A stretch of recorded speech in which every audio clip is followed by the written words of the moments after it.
found in Him, discovering our bridal identity. Amen. And our text is in Ephesians chapter 1, verses 3 to 14.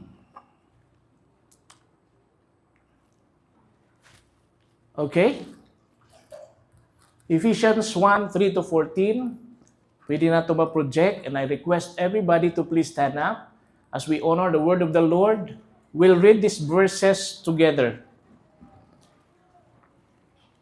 Okay, let your ear hear what you have said by the word of the Lord this morning. It says in verse 3, "Blessed be the God and Father of our Lord Jesus Christ, who has blessed us with every spiritual blessings in the heavenly places in Christ, just as He chose us in Him before the foundation of the world, that we should be holy and without blame before Him in love, having predestined us to adoption as sons by Jesus Christ to Himself, according to the good pleasure of His will, to the praise of the glory of His grace, by which He made us accepted in the Beloved. In Him we have redemption through His blood, the forgiveness of sins according to the riches of His grace, which He made to abound toward us in all wisdom and prudence, having made known to us the mystery of His will, according to His good pleasure, which He purposed in Himself, that in the dispensation of the fullness of the times, He might gather together in one all things in Christ, both which are in heaven and which are on earth in Him. In Him also we have obtained an inheritance, being predestined according to the purpose of Him who works all things according to the counsel of His will, that we who first trusted in Christ should be the praise of His glory. In Him you also trusted, after you heard the word of truth, the gospel of your salvation, in whom also, having believed, you were sealed with the Holy Spirit of promise, who is the guarantee of our inheritance until the redemption of the purchased possession, to the praise of His glory." The Lord blessed His word this morning. Almighty Father, open our hearts, Lord, and open our ears today, that we may receive what you want us to understand and to know, your instructions, your revelations, and help us, O Lord, to have an insight, O Lord, of the things that we will hear today by your word. Father, we thank you in Jesus' name. Amen and amen. Be seated, please. Kumusta ang imong katapad? I'm happy and I'm blessed that you are here this morning. Amen. Hallelujah. I think I feel at home here. Hallelujah. Praise the Lord. Found in Him, discovering our bridal identity. I am not used to preach in a single verse in every sermon. I always get the whole of it, because I believe when the writer of the Bible, like Paul, I want to know what is in his heart. Who are those people he wants to share about the word? Who are his audience? And what is in his heart, that we may be able to connect what the Spirit of the Lord is saying to all of us as we read the Bible, every time we read the Bible. And so this book was written by the Apostle Paul around 60 to 62 AD, while he was imprisoned in Rome. And it says that Ephesians is often called the Alps of the New Testament. It's the highest doctrine. It's in here, in this book. So unlike other epistles, it wasn't written to correct a specific error or heresy. Instead, it is a celebratory treatise of the church. Chapter 1 begins with the Baraka. What is this? A Jewish blessing, a continuous blessings of the Jewish culture in the original Greek. Is one of the breathless sentences written from verse 3 to 14. It outlines the work of the Trinity in our redemption.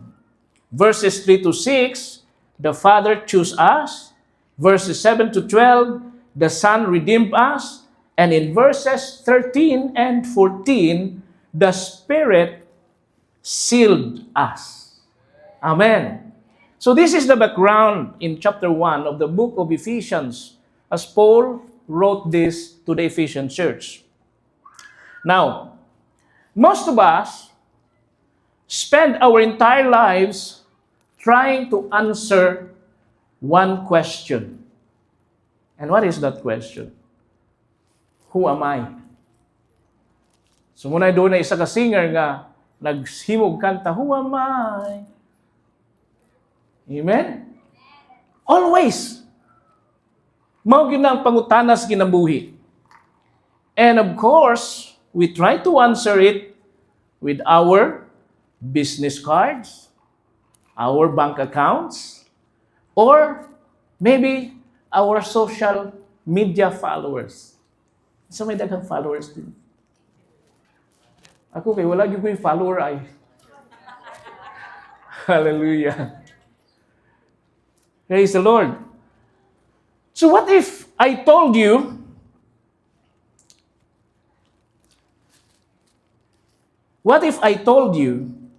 that before the sun ever shone or the stars were scattered across the sky, your identity was already settled?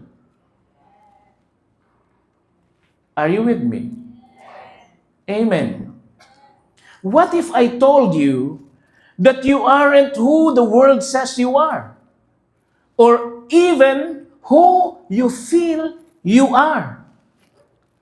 In Ephesians chapter 1, Paul pulls back the curtain of eternity to show us that we are part of a cosmic romance. You aren't just a face in the crowd. You are the beloved, the Bible says. You are the bride. Amen? And today, we are going to stop searching for our identity and let us start receiving it. Amen. Say to yourself, I receive it. Hallelujah. So first, in Ephesians chapter 1, 3 to 5, it says here, we are chosen before the time. Here is the source of our identity. Before the world was framed, God had already a blueprint of love. Our identity is not achieved, but it is received. Amen. Hallelujah. Ang word nga predestined dinhi is from a Greek word proorisas, from which nakuha nato ang pulong nga pre-horizon or mark out a boundary in advance. That is the meaning of that word from the word proorisas. It's a Greek word, an old Greek word, which I believe mao ni ang gigamit ni Paul when he speaks about this revelation to all of us, because this is a mystery according to Paul. A mystery which has not been revealed since the time, but it has been opened up to us in our generation, in our time, in the New Testament time. So, in other words, before the foundation of the world, God drew a horizon around each and every one of us Sama nga ang groom nag-andam og balay para sa iyahang bride long before the wedding day. That's why Jesus said, I will go and prepare a place for you. And if I go and prepare a place for you, I will come again and take you unto myself, that where I am, you may be there also. Hallelujah. Give Him the praise. Amen. So God has already prepared it in advance. So, it's a spare of grace for you to live in. Mao ni ang giandam sa Ginoo. Hallelujah. Ang atong identity, our identity was a choice made in the backrooms of eternity. Sa wala pa gali nato ni natagaan ta og tsansa nga makadawat ni ini or ma-fail bata ni ini. Hallelujah. That is our God. Ingon niya na ang Dios nga nag-prepare sa tanan alang kanato mga higalag kay igsuunan. Gipili ta niya, He chooses to be holy and blameless according to the Bible, according to here. And this isn't just about dili ni moral perfection lang. It's about being set apart for Him. We are set apart for Him. It means to be separated from the world and dedicated exclusively for God's holy purpose. This happened in the Old Testament. When God chooses the Levites, they know they don't receive an inheritance from the land of which the 12 tribes, the 11 tribes of Israel were divided among themselves. And the Lord said, set apart me, the Levites, because they are those people who are the priests who will minister only to God. That is what we call set apart. Amen? We are set apart specifically for the purpose of God and God alone. Amen. Hallelujah. That is the holiness. That is our holiness. That is our garment in the Lord. Hallelujah. And then we were chosen for intimacy. You know, sa Roman world, ang adopted son, doon na siya more or secure legal security or legal basis. Secure ang ilahang legal basis compared sa biological one. Ang biological son or children, pwedeng mabaligya sa papa. Pwedeng ma-disinherit sa papa in a certain condition sa Roman world. Pero, ang adopted son was bound permanently and couldn't be disowned. Hallelujah. Amen. Where were we? Asa man ta ato? Biological son or adopted son? It means your identity is secure. It offers an ultimate security. That's why when Paul teaches this, he already knew. Mao ni na sa iyang heart, mao ni na sa iyang mind. You know, because ang Bible manggod, kung imong tanahon, ginag-teach na siya according sa context sa ilahang time. Mula nga iyahang gitanaw ang kultura sa mga Roman mga people nga lahi di ay. Ang usa ka adopted son is much more secure than sa usa ka biological son. Tungod kay ang adopted son dili gyud ma-repute, dili maguba, dili balik o dili disowned ang iyahang legal nga identity. Amen? That's why no matter how the devil tries to convince you, never did the Lord said He can get you. That's why the Bible says, no weapon formed against you will prosper. That's how secure we are. Even the gates of hell cannot prevail against the church. Because our identity is settled by God Himself. And it's permanent. Everybody say permanent. Hallelujah. And secondly, in verse 6, to the praise of the glory of His grace, wherein He hath made us accepted in the beloved. Hallelujah. Accepted. The word accepted comes from the Greek word charito. Na may chari din eh. Charito. This is the same word nga gigamit ni Angel Gabriel sa dihang mingon siya ka Mary, greetings. You who are highly favored. Amen? Numdum mo sa panahon sa Pasko, minumdum ta niining mga verses sa dihang si Gabriel ning abot kang Mary. Iyahan ning gigamit nga word. Kini nga verse o kini nga word charito mao ni ang meaning. Greetings, you are highly favored. Amen. Sa connection niini sa ato ang pagka-bride ni Christ. Sa Near Eastern marriage custom, ang papa sa groom, the father of the groom would choose the bride. No? Mao ni sa una. Ang papa mamili gid sa iyahang mga asawa sa iyahang anak.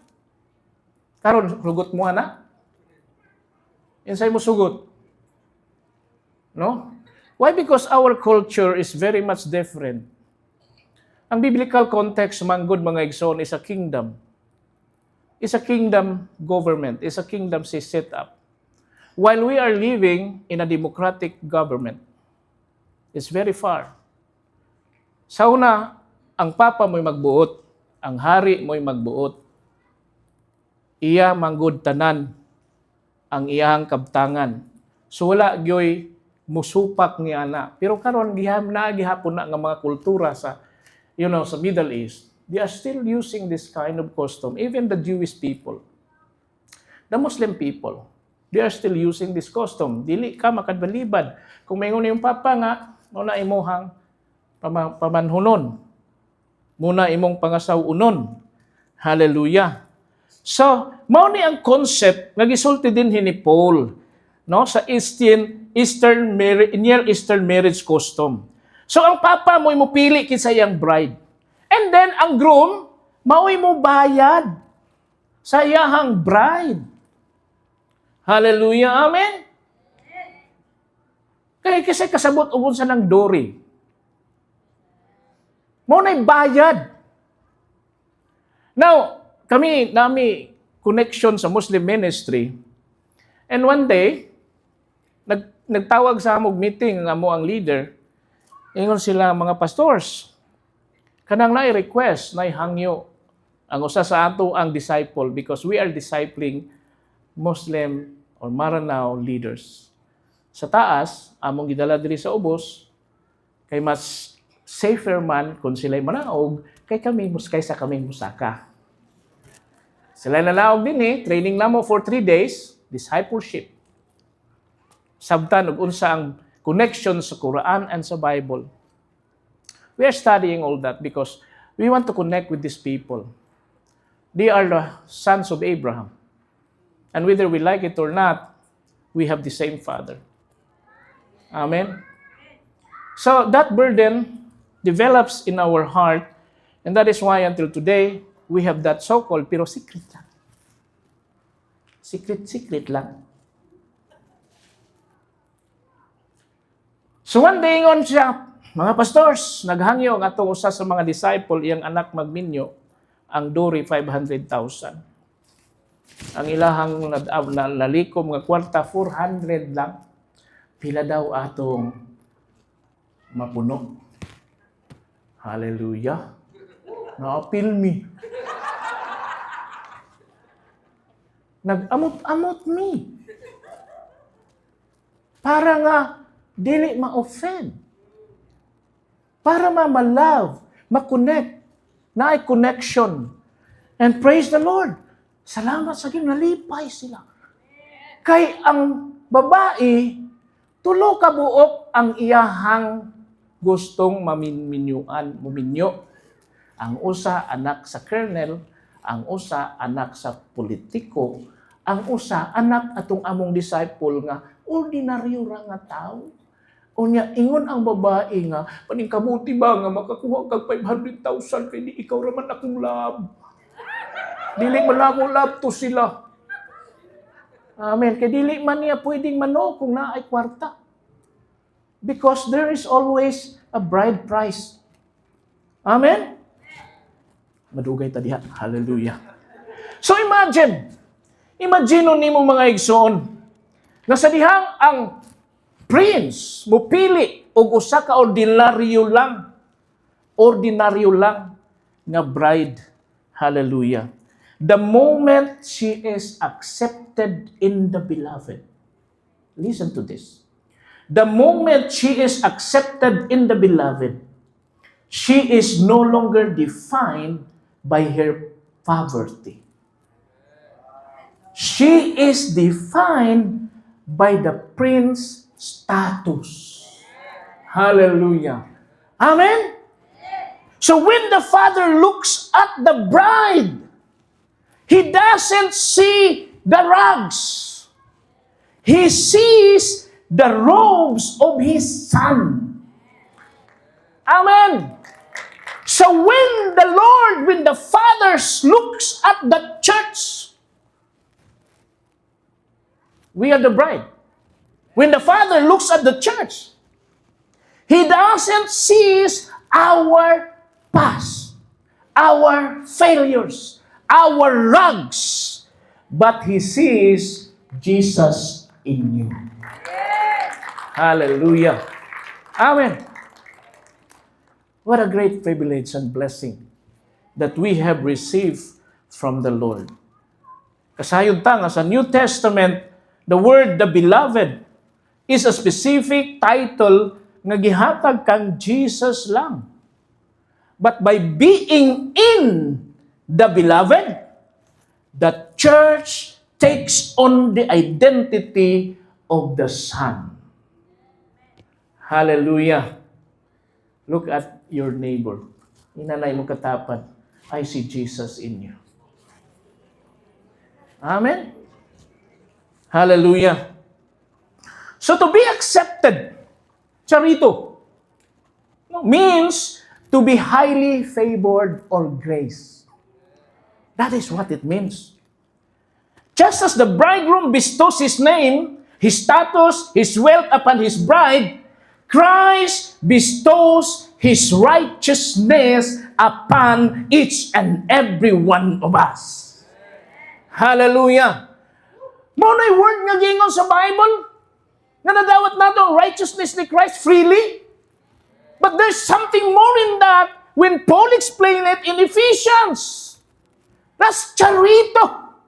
Hallelujah. Highly favored. That's coming from the heart of the Father. Amen. That's why in verse 7, nag-remind nato na kini nga union cost us His blood. And that is your price. That is the bride price. Who paid it? It's the groom.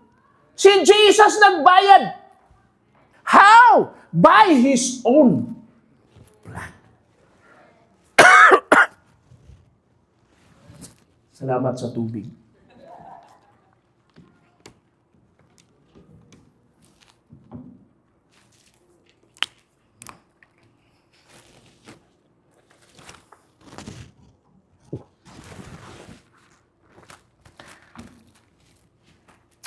Hallelujah. We are bought with a price. And it's by the blood of Jesus. That's signifying our value, your value. In the sight of the Lord, your value is priceless.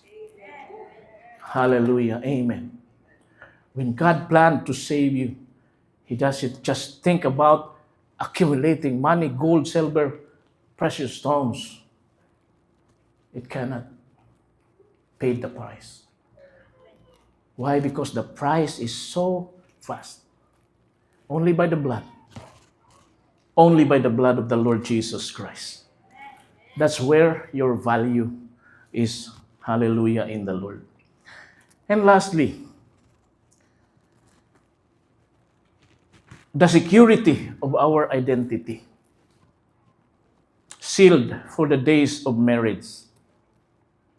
Ato mga kanta ganina, uminaw ko tumpak, pari-pariha. Noong nga nagpaabot ta sa great marriage of supper of the Lamb. Pagbalik ni Jesus. Sa diyang andam na ang tanan. Hallelujah, mabalik siya. Pagkuha nato. Amen. So, verse 11 and 14. How do we know that this identity is permanent? Iyon din earnest or guarantee of our inheritance. The earnest or guarantee of our inheritance. In verse 14, that earnest or guarantee is the word arhabon in modern Greek. This is the word for an engagement ring. Hallelujah. Kanang word, muna ang word for engagement ring. So when a man gives a woman an engagement ring, mingon siya, I am legally and emotionally committed to the future we have together. This ring is a small portion of the wealth and life I am going to share with you. Hallelujah. Mga babae, sa dihang lain mo doon, will you marry me? What is your response? Pag abli, yes. 20 karat daya mo. Isa may dili mo ingon og yes niya na. Hallelujah. Amen. Pero pag luhod, pag abli, piso rang ngipi, mong sing-sing. Will you marry me? Hallelujah. Oh, sige na lang. Hallelujah. Well, din mga kapatid, the earnest or guarantee from the modern Greek, the word arhibon is the word for an engagement ring. So sa dihang mukumit ang usa ka lalaki ngadto sa babae for an engagement, pinaagi sa engagement ring. Ingon niya nga kini nga ring is a small portion of the wealth and the life I am going to share with you. What is this in our spiritual context? The Bible says, the Holy Spirit is God's engagement ring to the church. Are you with me? The joy, the peace, the presence of the Spirit we feel now is just a deposit. A tiny test of the full marriage supper of the Lamb that is coming. Hallelujah. We are waiting for that. And that's why earnestly we wait for the groom to come, to get us unto Himself. And so God allowed the Spirit as a guarantee to each and every one of us so that bisa na pa din is kalibutan ma-feel nato ang presence ni God. Hallelujah. So ang simbahan, nakasinati ni And when the Holy Spirit that says the word arhabon is given, that's a down payment or engagement pledge, it is God's legal guarantee that He will return to complete the marriage feast. Guarantee na ni Lord na mubalik yun siya. Hallelujah. Munang dili ta malaayan. Dili ta magduha-duha. Why? Because there is already the seal. Muna ingon sa Bible. Sa ancient world, ang seal nag-show of ownership and authenticity. And the Bible says that we are marked by the Spirit, telling the world and our enemy that this bride belongs to the King. Amen? Hallelujah. So our purpose is to be to the praise of His glory. A bride reflects the honor of her husband. Our lives are meant to reflect the grace of the one who called us His own. Amen. So in conclusion, church, to understand Ephesians 1 is to stop searching for validation in the world and let us start living from the throne down. Church, we are not orphans fighting for a place at the table. We are the beloved, the bride, and the body of Christ. Hallelujah. Ang opening ni Paul, meaning 14 verses sa Ephesians, nag-remind nato that our identity was settled in eternity past. And it is paid in the recent past and secure for the eternal future. So when you look in the mirror, you don't see a failure or a stranger. Amen? You see the beloved of God. Hallelujah.